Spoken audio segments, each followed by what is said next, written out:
You're watching Forget Being Cool. Hi, Keith. Hey, Dave. How's it going, man? Oh, it's going pretty good. I got Game Pass, did you know? I've heard that. It's been said before. It's Yeah. almost like we have Game Pass. I'm sorry, it's we got Game Pass. Anyway, Keith, we played a game, and I'll tell you this. I'll tell you something right now. This is a game that was on my list of reasons to get an Xbox in the first place. Yeah, it was one of the first big kind of exclusive games, yes. Now that I've played it, I am glad that I didn't go buy an Xbox completely solely based on wanting to play this game. You know, it's funny. It's a lot of Insomniac games before Spider-Man have all kind of been the same thing. They get massive hype beforehand. They look really fantastic. And I'm not going to say that they're bad because that wouldn't be the case, but they're not great. You know what I mean? They're just very nice games. You know what I mean? Yeah. And I think this falls into that category as usual. This is a cool game. Like, don't get me wrong. Like, I had a good time playing this, and I've actually played it multiplayer with people too, and that's interesting in its own way. I haven't played multiplayer. I do not care about what's going on in this game. And that's where my hindrance lies, right? Like, traversal, awesome. Combat, pretty cool. Traversal is very, very good. Other than that, I don't like the zombies things that are energy drink zombies or whatever they are. Like, I don't care. And I think the designs are weird. And I don't think it, like, everything else is bright and colorful, right? And then you throw, like, these weird demon monster things in here. I'm like, I don't know how I feel about this. It's what it is. I mean, they're enemies. You know, they went for that sort of futuristic, but actually kind of like what Rage 2 is going for. That kind of futuristic, but not dreary like Apocalypse. Like, it's a colorful, fun Apocalypse, you know, with Which zombies. Doesn't make any sense. Yeah, but, you know, it's what it is. I mean, you hit it up hard. You mentioned Traversal. Traversal is great in this, and it's very clear to see kind of that influence of Jet Grind Radio and see kind of where they went with Spider-Man and stuff like that. I don't think the combat is bad, but it's just, you know, like, I only did a couple of missions. I jumped into my daughter's existing save, so I didn't start from the beginning. Okay.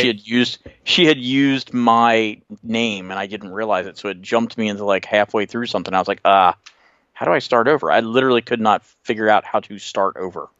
It's fine. All you missed was the Dark Knight tutorial. Pick up that gun, man. Pick up the gun. And it's fine. It's the auto aiming is a blessing. Yeah, I'm not super great with I don't like twin stick shooters much in the first place, so kind of locking in a little was fine by me. You know, if I was more stable all the time, which you never are, which is kind of the fun part, I wouldn't mind having to aim. But because you're moving around so much, the fact that there is an aiming thing almost kind of drives me nuts, though.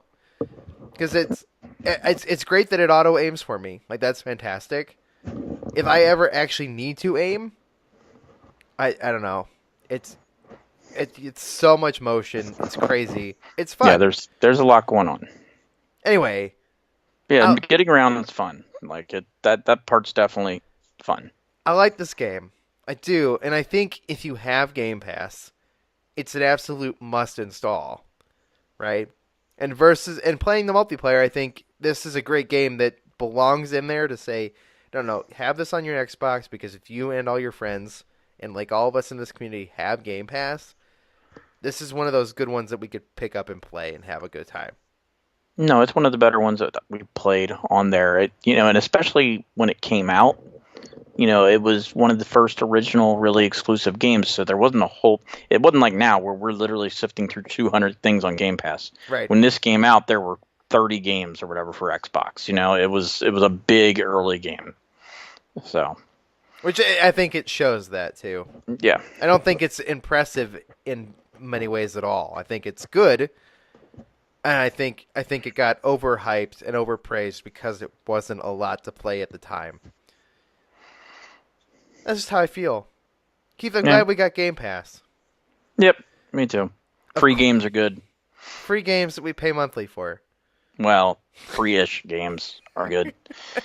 Technically, mine is free. I got my Game Pass for free for 6 months. So, anyway, guys, thanks so much for watching. If you guys like Sunset Overdrive, tell us about why you like it so much in the comment sections below. Hit that like button. You guys are listening in iTunes. Go give We Got Game Pass a review on iTunes. That's awesome. Helps us out. There's all sorts of cool stuff over for GetBeingCool.com about other games and other stuff, as well as on our YouTube channel. I'm just saying things that you guys should do, and there's too many of them to do, so I'm just going to stop talking. Click the links in the description. I'm Dave Moore, that's Keith Dahl, and we'll see you guys next week for another episode of We Got Game Pass. bye, guys. Rain says bye, too. For more great discussions, hit that subscribe button or visit forgetbeingcool.com.